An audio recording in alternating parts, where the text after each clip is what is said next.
I'm doing is speaking spirit to spirit, looking at their original idea.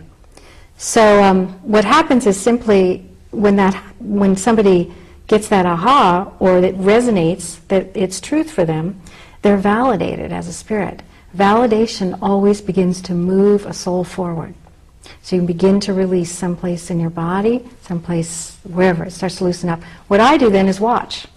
That's all I do. I go, oh look, you're moving, this energy, this black energy starting to move out, and then I look to see what color is coming in, because they'll always bring themselves right in where there was a block.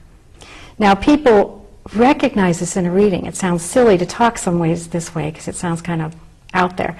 But when you experience a reading, people feel it profoundly. They'll say, oh my God, I feel that. Oh, I've got goosebumps, or I feel my head is clearing, my ears are clearing. And I haven't really done anything except for answered their answer, showed them where in their own space to find that answer. And then they begin to actually do the work themselves, because everybody is clairvoyant. Everybody is psychic, everybody's intuitive, everybody has that ability. That access point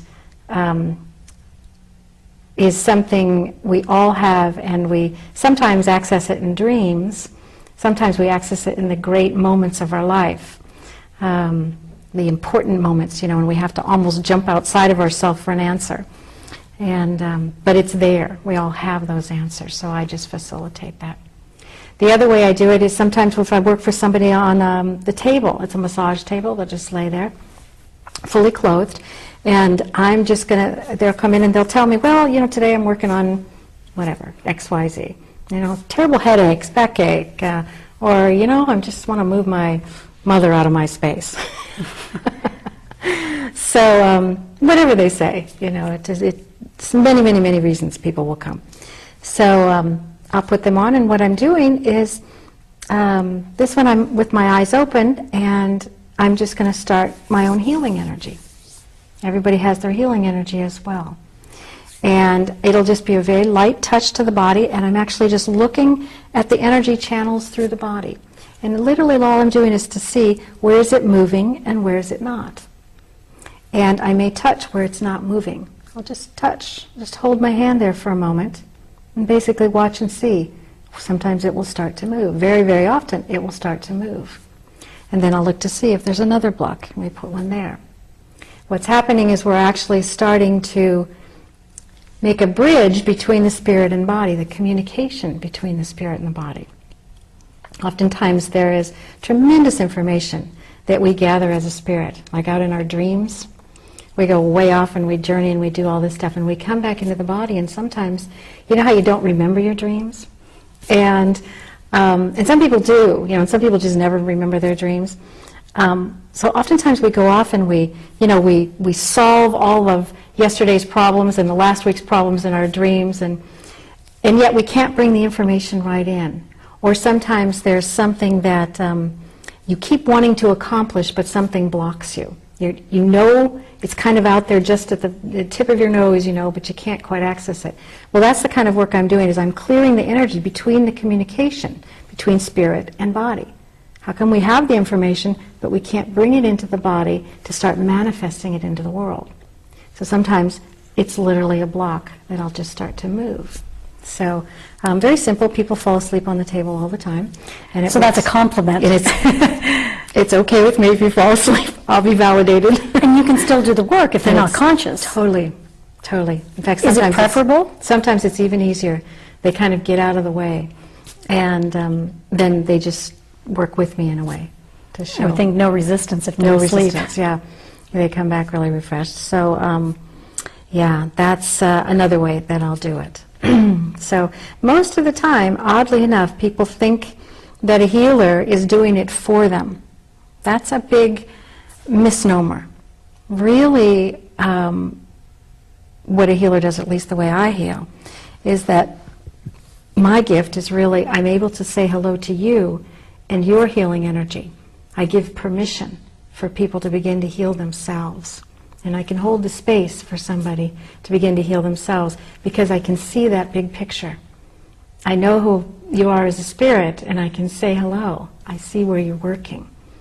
And I see the block in between. And most of the time, the good news is, it's not even your block. It's not even your energy. We beat ourselves up for stuff forever that's not even ours.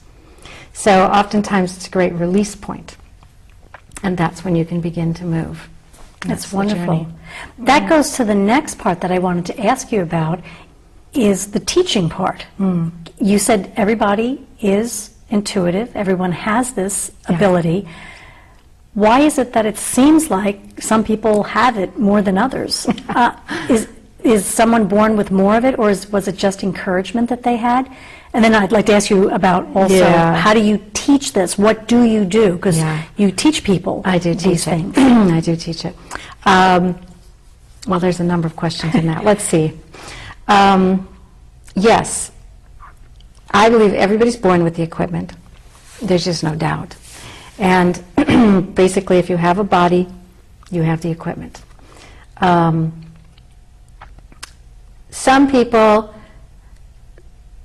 purpose is just, to wake up other souls. We all have our journey. We all have our path, what we came here to do. Some of us are here to just embody one part of it and some the other part. Some people are really good at the third chakra, that aggression, that business, that push in the world, get things done, and that's their journey, is to really explore this third chakra, this drive of the world. And some people are just all heart, and they're here through compassion and mothering and whatever comes out of that. Some people are tremendous communicators. That's from this fifth, and that's their gift. That's how they express their life through the world. I just came as a visual person. I see things. I'm visual. My background actually was architecture and interior design before I went into this. So for 15 years I did that. In fact, I still do a little of that. Keep myself into the other world as well. The visual ability. And so it's self-chosen, but anyone can actually do it. And that's why it's teachable. Because it isn't some gift from the gods. It isn't. It's really your own choice if you want to use this. If you start in your pathway of awakening and you want a roadmap of the soul, I'm here. I'm the person you might come to. If I come to you, say, or I come to your class, what would you be teaching me? Yeah. I teach a series of tools. I call them tools, clairvoyant tools, intuitive tools. They're really simple. I can teach someone in about 4 to 6 weeks to begin to open their third eye. We go through like in 2-hour sessions, and I work privately with people as well as in group sessions.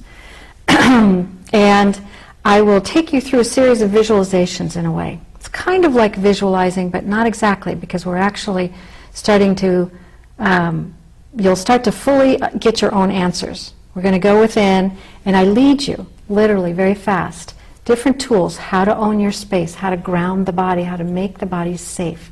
That's the very first thing we have to learn. A lot of people try to go up and out of the body and journey all over and all that kind of stuff. No, the first thing you have to do is make the body safe.